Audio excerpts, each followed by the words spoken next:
আসুৰ লাকুৱাৰ ৰাজগড় পথ অৱৰোধ কাৰ্যসূচী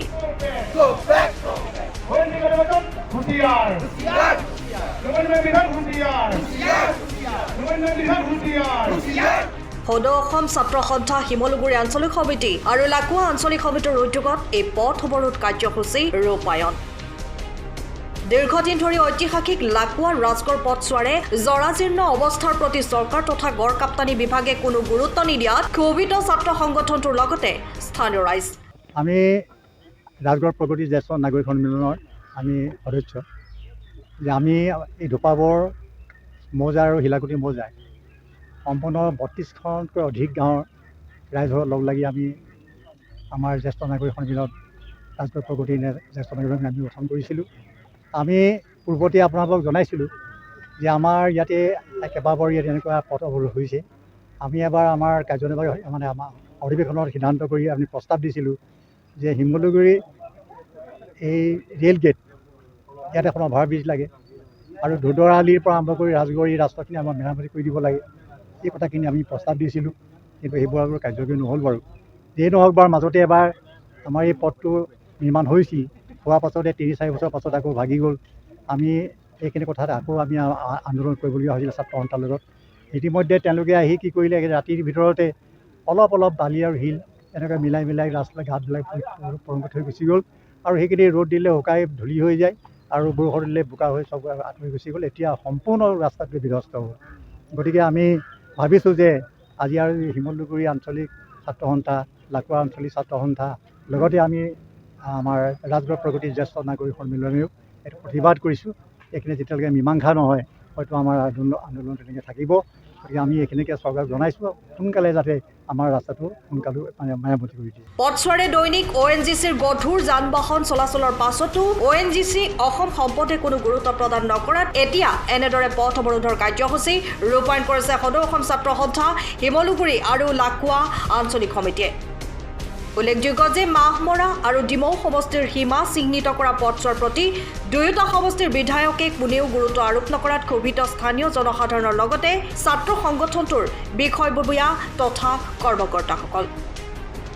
কম সময়ৰ ভিতৰত চৰকাৰ তথা গড় কাপ্তানি বিভাগ আৰু ONGCয়ে পথটোৰ পুনৰ নিৰ্মাণ নকৰিলে অনাগত দিনত সদৌ অসম ছাত্ৰ সন্থাই তীব্ৰ আন্দোলন গঢ়ি তোলাৰ হুংকাৰ প্ৰদান কৰিছে। আঞ্চলিক ছাত্ৰ সন্থা আৰু লাকুৱা আঞ্চলিক ছাত্ৰ সন্থাৰ যৌথ উদ্যোগত এই স্থানীয় ৰাইজৰ সহযোগত আমি ঐতিহাসিক লাকুৱা ৰাজগড় পথটো পুনৰ মেৰামতিৰ দাবীত পথ অৱৰোধ কাৰ্যসূচী আমি ঘোষণা কৰিছোঁ আৰু আজি এই পথ অৱৰোধ কাৰ্যসূচী আমি হাতত লৈছোঁ।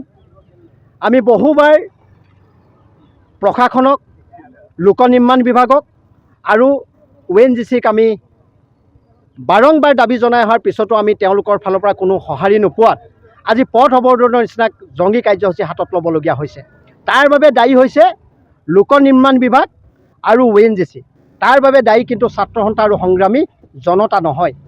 যিটো সময়ত সমগ্ৰ পৃথিৱীত এই লাকুৱাৰ পৰাই প্ৰথম ONGC চিনাকি হৈছিল, প্ৰথমখন তৈলক্ষেত্ৰ লাকুৱা, কিন্তু আজিৰ তাৰিখলৈকে তেওঁলোকে লাকুৱাক সৌন্দৰ্যবৰ্ধনৰ কাৰণে বা ইয়াৰ যিবিলাক স্থানীয় ৰাইজৰ সমস্যাবিলাক সমাধান কৰিবৰ কাৰণে বিভিন্ন সময়ত দাবী উত্থাপন কৰি অহা দাবীবিলাক পূৰণৰ ক্ষেত্ৰত ONGCয়ে কোনো ধৰণৰ ব্যৱস্থা গ্ৰহণ নকৰাত আজি আকৌ ৰাজপথলৈ ৰাইজ ওলাই আহিছে। সকলো সময়তে ঐতিহাসিক শিৱসাগৰ জিলাখন আমি কিয় বঞ্চিত হওঁ? শিৱসাগৰ জিলা আৰু চৰাইদেউ জিলাৰ বাট পথবিলাক আজি জৰাজীৰ্ণ। অসম চৰকাৰে বিভিন্ন সময়ত ডাঙৰ ডাঙৰ বিজ্ঞাপন দি অসমৰ মুখ্যমন্ত্ৰী ডক্টৰ হিমন্ত বিশ্ব শৰ্মা ডাঙৰীয়া আৰু তেওঁ গড় কাপ্তানি বিভাগৰ দায়িত্বটো আছে।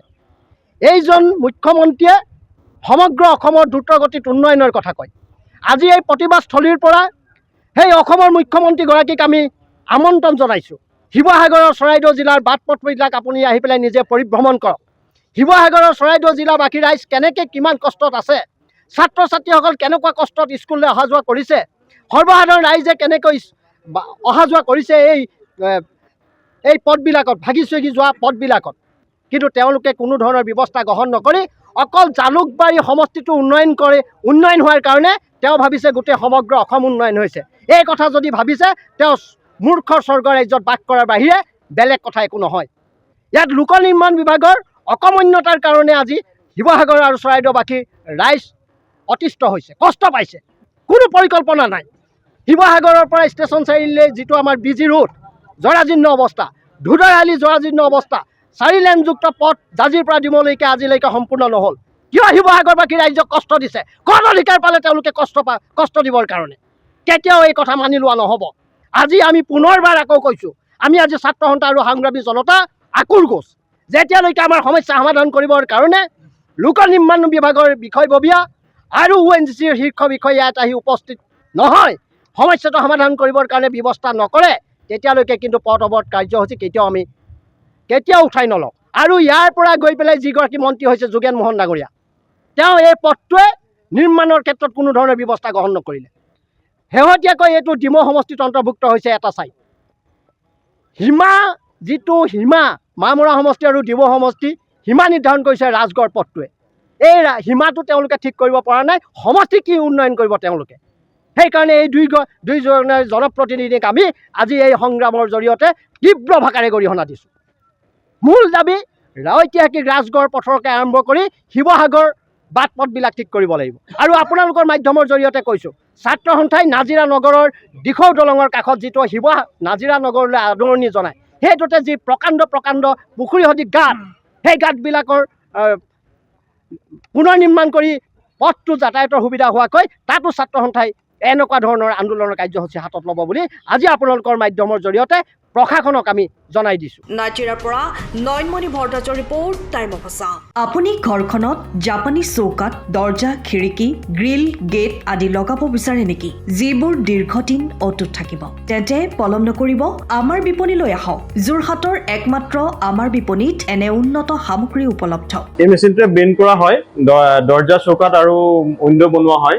বাকী আমাৰ গেনব্লাইজত হয় এইবিলাক। আমাৰ ঠিকনা শ্ৰীৰাম এলুমিনিয়াম চেণ্টাৰ, DCB তিনিআলি, তৰাজান, যোৰহাট 785006। যোগাযোগৰ নম্বৰ 8638967754 অথবা 9401552548। পাল্লা বনোৱা আছে, গেলমেনাইজৰ হয়। এইটো প্ৰেছ ষ্টীল বুলি কয়। গেলমেনাইজৰ উইণ্ডো হয়। ইয়াত ষ্টীলৰ এইবিলাক গ্ৰিল দিয়া আছে, এক্সট্ৰাকে গ্ৰিল প্ৰয়োজন নাই, গ্ৰিল চব লাগি গৈছে। আৰু এইফালে মস্কিটো নেটো দিব পাৰে, এইটো মস্কিটো নেট। এইফালে বেক চাইডে মস্কিটো নেটৰ পাল্লা আছে। পকাত নি পিনে ঘৰটো আৰম্ভ কৰোঁতে লৈ যাবলগীয়া হয়। তেতিয়া পকাত দি দিলে মানে ইয়াত ঢেলাই সোমাই যাব, মছলা সোমাই যাব। বালি মছলাটো ভৰাই দিলে মানে মজবুত হৈ যাব ইয়াৰ। সময়ৰ খবৰ সময়ত পাবলৈ ফ'ল' কৰক টাইম অফ আছা।